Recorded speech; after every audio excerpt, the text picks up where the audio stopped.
Assalamualaikum Waalaikumsalam. Ingin bertanya, Rasulullah SAW memiliki kegiatan yang sangat banyak dengan memiliki ujian yang sangat berat juga.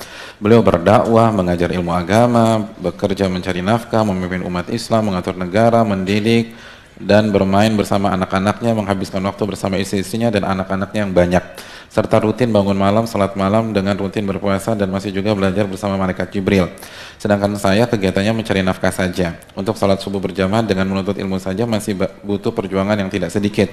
Bagaimana cara mengatur waktu, pikiran, dan tenaga agar kita bisa mengikuti Rasulullah SAW dalam mengatur waktu, pikiran, dan tenaga beliau dalam beribadah dan menuntut ilmu? Syukran Ustaz, jazakallahu khairan. Ya, terima kasih atas pertanyaannya. Hadirin, yang terpenting yang pertama keberkahan waktu. Itu yang sebelum kita memanage waktu, minta keberkahan waktu.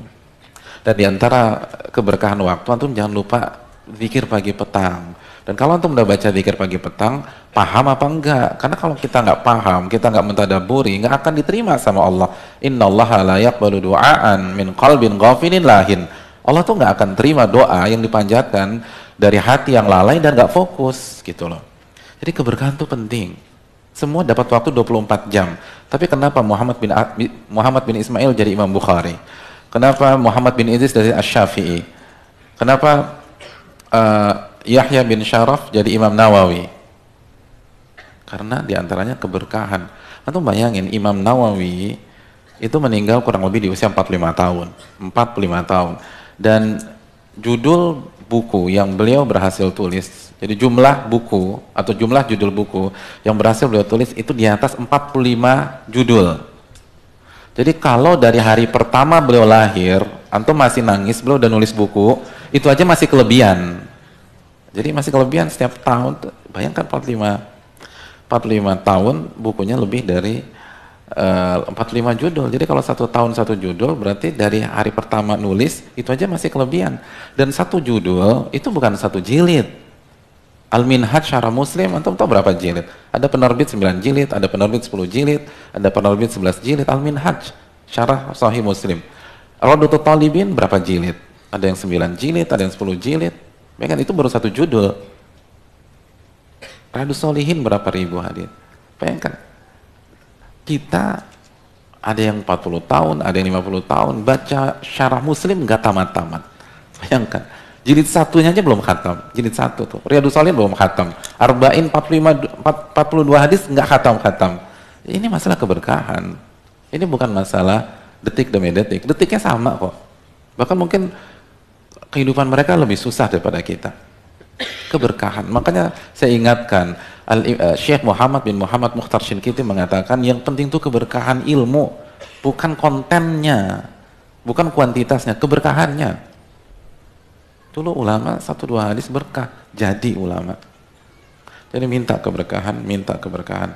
Terus yang kedua, kita harus proporsional dan konsep kita fa'ati kulladzi haqqin haqqah, tunaikan setiap pihak haknya masing-masing. Jadi kalau sampai hak istri nggak dapat gara-gara kebanyakan cari nafkah, berarti udah overdosis, terus dikurangin. Ya overdosis aja nggak dapat, gimana dikurangin? Lagi-lagi antum yakin dengan keberkahan apa enggak? Untuk bisa berkah, antum harus kerjakan semua kewajiban.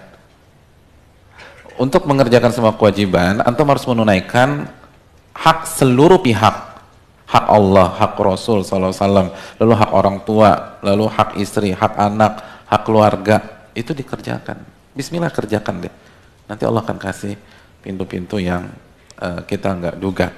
Dan jangan terlalu banyak mikir. Waman yattaqillah yaj'al lahu makhraja wa yarzuqhu min haitsu la yahtasib. Atau kan udah hafal At-Thalaq ayat 2 dan 3. Barang siapa yang bertakwa kepada Allah, Allah akan berikan jalan keluar dan rizki dari mana? Dari arah yang tidak disangka-sangka. Atau bahasanya dari arah yang tidak dipikirkan sebelumnya, gitu kan. Jadi jangan kebanyakan mikir, karena rizki antum dari arah yang tidak antum pikirkan. Berarti kalau rizki antum dari arah yang tidak antum pikirkan, lalu hidup antum kebanyakan mikir, cocok nggak? Nggak cocok. Kan dari arah yang nggak antum pikirkan, tetap juga dipikirin, ya sia-sia tuh pikiran. Sia-sia. Jadi mending nggak usah kebanyakan mikir. Mikir boleh, tapi jangan kebanyakan. Nah, banyakin zikir, banyakin ibadah, dan tunaikan hak setiap pihak. Misalnya ada orang sibuk kerja, akhirnya nggak punya waktu untuk ngaji. Ah itu udah nggak akan berkah tuh, nggak akan berkah. Karena hak Allahnya nggak dikasih. Dan kenapa dia kebanyakan kerja? Karena kebanyakan mikir. Kalau gue begini nanti gue nggak dapat tambahan. Kalau ini gue nggak dapat ini. Kalau gue tinggalin gue nggak dapat. Kebanyakan mikir tuh. Itu kebanyakan mikir. Makanya nggak berkah-berkah. Allah Ta'ala.